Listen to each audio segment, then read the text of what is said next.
VictorDasকে আসামি বনাই তেওঁৰ ওপৰত কিছুমান ধাৰা লগাই দিলে।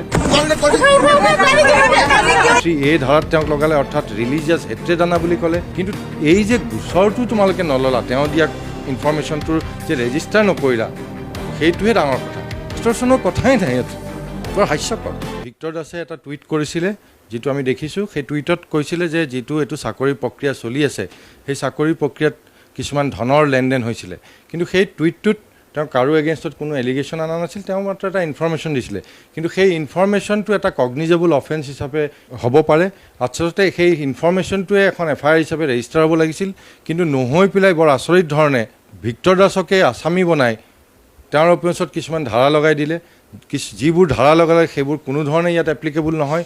153A ধাৰাত তেওঁক লগালে, অৰ্থাৎ ৰিলিজিয়াছ হেট্ৰেড আনা বুলি ক'লে।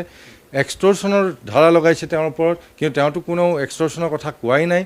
আৰু চবতকৈ ডাঙৰ কথা হৈছে তেওঁ যিটো ইনফৰমেশ্যন দিছিলে ছ'চিয়েল মিডিয়াত, সেই মিডিয়াৰ যিটো information that itself is a cognizable offence. অৰ্থাৎ পুলিচে সেই ইনফৰমেশ্যনটো পোৱাৰ লগে লগে তেওঁলোকে এই গোচৰটো ৰেজিষ্টাৰ কৰিব লাগিছিল আৰু ইনভেষ্টিগেশ্যন ষ্টাৰ্ট কৰিব লাগিছিল। সেইটো নকৰি বৰঞ্চ এখন কাউণ্টাৰ FIR দি পেলাই VictorDasক আজি এৰেষ্ট কৰা হ'ল। অৰ্থাৎ অভিযুক্তকাৰী নিজেই আজি আসামীলৈ পৰিগণিত হ'ল। তো এইটো এটা বৰ ডাঙৰ কথা। এইটোত বিভিন্ন ধৰণৰ ৰুল অফ ল ভায়োলেশ্যন হৈছে, ফাণ্ডামেণ্টেল ৰাইটছ ভায়োলেশ্যন হৈছে। চ' এই ধৰণৰ যদি ঘটনা ঘটি থাকে, তেতিয়াহ'লে নিশ্চয় ৰাইজৰ আস্থা কমি আহিব গোটেই ন্যায় ব্যৱস্থাটোৰ ওপৰত। যে নিশ্চয় এইটো কিয়নো আমাৰ নিয়মেই হৈছে, যদি আমি কিবা এটা আজি ইনফৰমেশ্যন এটা পাওঁ যে এনেকুৱা ধৰণৰ ঘটনা এটা ঘটিছে, তেতিয়া আমাৰ এইটো দায়িত্ব as a public citizen of India যে আমি এইটো জনাব লাগে পুলিচক। সেইটো নজনোৱাটোহে বৰঞ্চ এটা ক্ৰাইম। অৰ্থাৎ VictorDasে তেওঁৰ কৰ্তব্যহে পালন কৰিছিলে, অৰ্থাৎ কৰ্তব্য পালন কৰি তেওঁ আজি আসামী হ'ল। কিন্তু চবতকৈ ডাঙৰ কথা হৈছে তেওঁ যিটো ইনফৰমেশ্যন দিছিলে সেইটো যে ৰেজিষ্টাৰ নহ'ল, অৰ্থাৎ এটা ইনভেষ্টিগেশ্যন সেইটো আজি নহ'বই। তেওঁৰ কথাটো সঁচা বা মিছা হ'ব পাৰে কাইলৈ, তেতিয়া তেওঁৰ এগেইনষ্টত কাউণ্টাৰ প্ৰচিকিউশ্যন হ'ব। কিন্তু এই যে গোচৰটো তোমালোকে নললা, তেওঁ দিয়া ইনফৰমেশ্যনটোৰ যে ৰেজিষ্টাৰ নকৰিলা, সেইটোহে ডাঙৰ কথা। অৰ্থাৎ সম্পূৰ্ণ প্ৰক্ৰিয়াটো তাতেই স্তব্ধ হৈ গ'ল তেওঁক দিয়া। অৰ্থাৎ কাইলৈ এইটো গোচৰ তেওঁ যিখিনি কথা আনিছিলে, অৰ্থাৎ এইটো বিষয়ে আৰু কোনো ধৰণৰ নচলিব, কিয়নো বিচাৰ নচলিব। কিয়নো আৰু ভৱিষ্যতে কোনো মানুহ আগবাঢ়ি নাহিব। কাৰোবাৰ হাতত যদি ইনফৰমেশ্যন আছিলেও, VictorDasৰ যিখিনি কথা তেওঁ কৈছিলেও, সেই ইনফৰমেশ্যনখিনিও তেওঁ আসামী হৈ যোৱাৰ লগে লগে তাৰো কোনো আদালতত মূল্য নাথাকিব।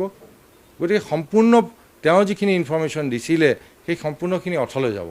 অৰ্থাৎ এই গোটেই প্ৰক্ৰিয়াটোক এটা বৰ অভিসন্ধিৰে মই ভাবোঁ যে এইটোক কলিতে মাৰি পেলালে। APSC কথাতে আপোনালোকে দেখিছে যে এগৰাকী মহিলাই ডিব্ৰুগড়ত তেওঁ ধন দাবী কৰা বুলি এটা গোচৰ দিছিলে, FIR দিছিলে। সেইটোৰ পিছতে তদন্ত হৈ পেলাই গোটেই APSC কেলেংকাৰীটো আজি আদালতৰ মজিয়া পালেহি।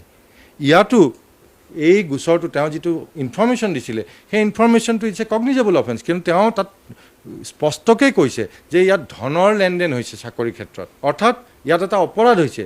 যেই এটা অপৰাধ হোৱা বুলি কোনোবাই ইনফৰমেশ্যন দিয়ে, এইটোক কয় কগনিজেবল অফেন্স। অৰ্থাৎ police is bound to register the same. তেওঁলোকে এইটো অমান্য কৰিব নোৱাৰে। সুপ্ৰিম কোৰ্টে বাৰে বাৰে কৈছে কগনিজেবল অফেন্সৰ ক্ষেত্ৰত তোমালোকে ৰেজিষ্টাৰ নকৰাকৈ থাকিব নোৱাৰা। You are duty bound to register it.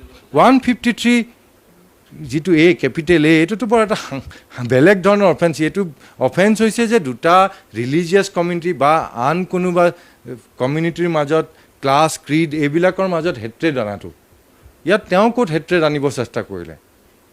Religious হেট্ৰেডৰ কথা আহিছে, সেইবোৰতো ইয়াত কোনো ধৰণে অহা নাই। ইয়াত তেওঁ এটা জাষ্ট ইনফৰমেশ্যন এটা দিছে ৰিগাৰ্ডিং দি এলিগেশ্যন, ৰিগাৰ্ডিং দি এক্সামিনেশ্যন। ইয়াত 153A ক'ত আহিব? এক্সটৰ্চন ক'ৰ পৰা আহিলে? তাতো একো নাই। আৰু পিছত কোনো অফেন্সেই হোৱা নাই তেওঁৰ। এইকেইটা অফেন্স যিকেইটা তেওঁৰ হাতত দিছে সেইটোতো bailable offence. 153A non bailable offence, কিন্তু 153A হোৱা নাই ইয়াতে। ৰিলিজিয়াছ চেণ্টিমেণ্ট কাৰোবাক হাৰ্ম কৰাটো হোৱা নাই। ৰিলিজিয়াছৰ কথাই নাই ইয়াতে, এক্সটৰ্চনৰ কথাই নাই ইয়াত। বৰ হাস্যকৰ। 384 যিটো এক্সটৰ্চন এতিয়া তেওঁ কৰিব লাগিব। কাৰোবাক তেওঁ ধন দাবী কৰিব লাগিব, কাৰোবাৰ পৰা ধন আনিব লাগিব। ধন আনিলেহে এক্সটৰ্চন হ'ব। ধন দাবী কৰিলে এক্সটৰ্চন 385 হ'ব। সেইটো বেইলেবল অফেন্স। সেইবোৰ থ্ৰেটনিং কৰা, সেইবোৰ বেইলেবল অফেন্স।